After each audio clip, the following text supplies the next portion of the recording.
Hello friends, food ലാബിൻ്റെ ഇന്നത്തെ വീഡിയോയിലേക്ക് നിങ്ങൾക്ക് എല്ലാവർക്കും സ്വാഗതം.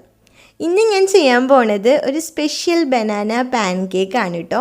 നമ്മൾ ഡെയിലി കഴിക്കുന്നതിൽ നിന്നൊക്കെ കുറച്ച് വ്യത്യസ്തമായിട്ട് നമുക്ക് പാൻ കേക്ക് ചെയ്ത് നോക്കാം. നല്ല ടേസ്റ്റാണ് ഈ പാൻ കേക്ക് കഴിക്കാനായിട്ട്. അപ്പോൾ നമ്മൾ മെയിനായിട്ട് മലയാളീസൊക്കെ കൂടുതലും അപ്പം ദോശയൊക്കെ അല്ലേ തയ്യാറാക്കാറ്. ഇത് കുറച്ച് വ്യത്യസ്തമാണ് പാൻ കേക്ക്, പലർക്കും അറിയായിരിക്കും. എന്നാലും നമുക്ക് ഈ റെസിപ്പി ഇന്നൊന്ന് ചെയ്ത് നോക്കാം. അപ്പോൾ വീഡിയോയിലേക്ക് പോണേലും മുമ്പായിട്ട് ഞങ്ങളുടെ ചാനൽ സബ്സ്ക്രൈബ് ചെയ്യാത്തവരൊക്കെ ഉണ്ടെങ്കിൽ ഒന്ന് സബ്സ്ക്രൈബ് ചെയ്യണം കേട്ടോ. അതുപോലെ തന്നെ ബെല്ലൈക്കൺ കൂടി പ്രസ് ചെയ്യണേ. നിങ്ങളുടെ സപ്പോർട്ട് ഉണ്ടെങ്കിൽ മാത്രമേ ഞങ്ങൾക്ക് ഇവിടെ നിൽക്കാൻ കഴിയുള്ളൂ. അതുകൊണ്ട് പ്ലീസ് ഒന്ന് സബ്സ്ക്രൈബ് ചെയ്യണേ. അപ്പം ഞാൻ വീഡിയോയിലേക്ക് പോവാണ്. ഈ ഒരു റെസിപ്പി തയ്യാറാക്കാൻ വേണ്ടിയിട്ട് നമുക്ക് ആദ്യം വേണ്ടത് കുറച്ച് ബനാനയാണ്. അപ്പം ഞാനിവിടെ എടുത്തിരിക്കുന്നത് ഒരു 4 മൈസൂർ ബനാനാസാണ് എടുത്തേക്കുന്നത്. അപ്പം നിങ്ങളുടെ കയ്യിൽ ഏതാണുള്ളത്, ഫിലിപ്പൈൻ അതുപോലെ തന്നെ റോബസ്റ്റോ ഒക്കെ ഉണ്ട്. അപ്പോൾ ഏത് വേണമെങ്കിലും എടുക്കാം. ഏകദേശം ഇതുപോലെയൊക്കെയുള്ള ഒരു 4 പഴം മതിയാവും. അപ്പോൾ ഇതൊന്ന് ചെറുതായിട്ട് കട്ട് ചെയ്തിട്ട് ഞാൻ ഇതിലേക്ക് ചേർക്കുകയാണ്.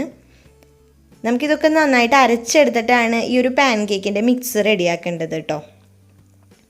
അപ്പോൾ 4 പഴങ്ങളും നമ്മൾ മിക്സിയുടെ ജാറിലേക്ക് ഇട്ട് കൊടുത്തിട്ടുണ്ട്. ഇതിലേക്ക് ഇനി ഒരു 1/2 കപ്പ് പഞ്ചസാര ചേർത്ത് കൊടുക്കാം. 2 മുട്ട കൂടി ഞാൻ പൊട്ടിച്ച് ചേർക്കുന്നുണ്ട്. ഈ മുട്ട, പാല് ഇതൊക്കെ ഭയങ്കര ഇമ്പോർട്ടൻ്റ് ആണ് പാൻ കേക്കിൽ. അതാണ് കൂടുതൽ ടേസ്റ്റ് നൽകുക എപ്പോഴും. അതുകൊണ്ട് ഞാനൊരു 3/4 കപ്പ് പാലും കൂടി ചേർക്കുന്നുണ്ട്. ഇനി ഒരു 1/2 സ്പൂൺ വാനില എസൻസ് അറിയാലോ, നമ്മൾ എന്തിൽ ചേർത്താലും ഒരു പ്രത്യേക ടേസ്റ്റ് തന്നെ നൽകും. അപ്പോൾ അതുകൊണ്ടാണ് ഞാൻ ചേർത്തത്. ഇതെല്ലാം നന്നായിട്ടൊന്ന് അരച്ചെടുക്കാം.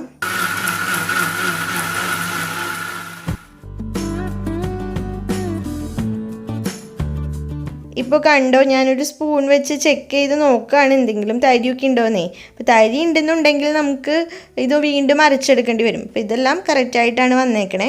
അപ്പോൾ ഞാൻ ഇതൊരു ബൗളിലേക്ക് പകർത്താണ്. ഇപ്പം നമ്മുടെ മിക്സ് പകുതി വരെ ആയിട്ടുള്ളൂ. ഇനി ഇതിലേക്ക് നമുക്ക് മൈദയൊക്കെ ചേർത്ത് കൊടുക്കണം, എന്നാലാണ് ഇത് കറക്റ്റായിട്ട് കിട്ടുക. അപ്പോൾ മൈദ ചേർക്കുമ്പോൾ എല്ലാവരും ശ്രദ്ധിക്കുക, നന്നായിട്ട് അരിച്ച് വേണം ചേർക്കാനായിട്ട്. അപ്പോൾ ഒരു 1.5 കപ്പ് മൈദയാണ് ഞാൻ ചേർക്കാൻ പോണത്. ഇതിലേക്ക് നമുക്ക് ഒരു സ്പൂൺ ബേക്കിംഗ് സോഡയും അതുപോലെ തന്നെ 1/2 സ്പൂൺ ഉപ്പും ചേർക്കേണ്ടത്. അതായത് ഒരു പിഞ്ചുപ്പ്. നിങ്ങൾക്കറിയാലോ ഏകദേശം ഈ ഒരു നിങ്ങൾ എടുക്കുന്നത് എത്രമാത്രം പേർക്ക് ഉണ്ടാക്കാനാണോ അതിനാവശ്യമായിട്ടുള്ള ഉപ്പ് അത്രയും ചേർത്ത് കൊടുക്കുക. എന്നിട്ട് നന്നായിട്ട് അരിച്ചിട്ട് ഇത് ചേർക്കുക ഇതിലേക്ക്. അപ്പം എല്ലാം ചേർത്തിട്ടുണ്ട്. ഇനി ഇതൊന്ന് മിക്സാക്കി കൊടുക്കുക. അപ്പോൾ നേരത്തെ പറഞ്ഞ പോലെ തന്നെ ഇതിൽ കട്ടകളൊന്നും ഇല്ലാണ്ട് നല്ല കറക്റ്റായിട്ട് മിക്സ് ചെയ്ത് സ്മൂത്തായിട്ടായിരിക്കണം നമ്മുടെ ബാറ്റർ കിട്ടേണ്ടത്.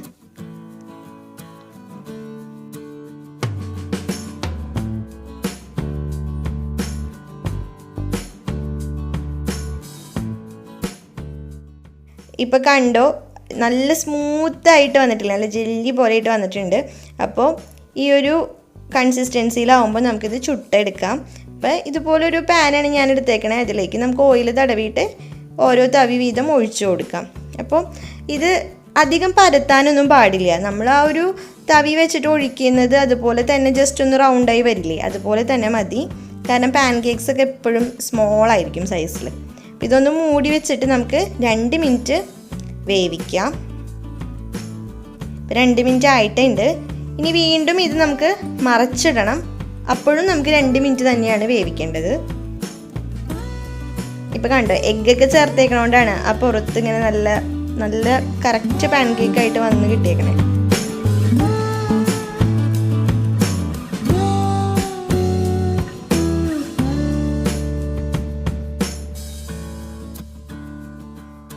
അപ്പോൾ ഞാൻ ഇത്രയധികം പാൻ കേക്ക്സാണ് ചുട്ടെടുത്തേക്കണത്. അപ്പോൾ നല്ല ടേസ്റ്റാണ് ഈ പാൻ കേക്ക് കഴിക്കാനായിട്ട്. അപ്പോൾ എൻ്റെ കയ്യിലുള്ളത് ടൂട്ടി ഫ്രൂട്ടി ഒക്കെയാണ്, അതുപോലെ കാഷ്യൂസും. അപ്പോൾ ഇത് വെച്ചിട്ടാണ് ഞാൻ ഇതിനെ ഗാർണിഷ് ചെയ്യുന്നത്. അപ്പം ടൂട്ടി ഫ്രൂട്ടി ഞാൻ മുൻപൊരു വീഡിയോ ചെയ്തിട്ടുണ്ടായില്ലേ, അതിലുണ്ടായിരുന്നതാണ്. അപ്പോൾ കാണാത്തവരുണ്ടെങ്കിൽ ഞാൻ കാർഡിലും കൊടുത്തിട്ടുണ്ട് ലിങ്ക്, അതുപോലെ ഡിസ്ക്രിപ്ഷനിലും ലിങ്ക് കൊടുത്തിട്ടുണ്ട്. നിങ്ങൾ ജസ്റ്റ് ഒന്ന് കണ്ടു നോക്കൂ.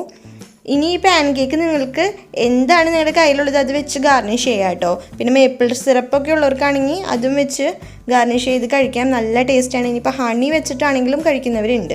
അപ്പോൾ നിങ്ങൾക്ക് ഇഷ്ടമുള്ള പോലെ ചെയ്യാം, വളരെ ഈസി ആയിട്ട് ചെയ്യാവുന്നതാണ്, നല്ല ടേസ്റ്റുമാണ്. അപ്പോൾ എല്ലാവരും ഇതൊന്ന് ട്രൈ ചെയ്ത് നോക്കിയിട്ട് നിങ്ങളുടെ അഭിപ്രായങ്ങൾ അറിയിക്കണം. പുതിയൊരു വീഡിയോ ആയിട്ട് വരുന്നവരേക്കും stay tuned and take care.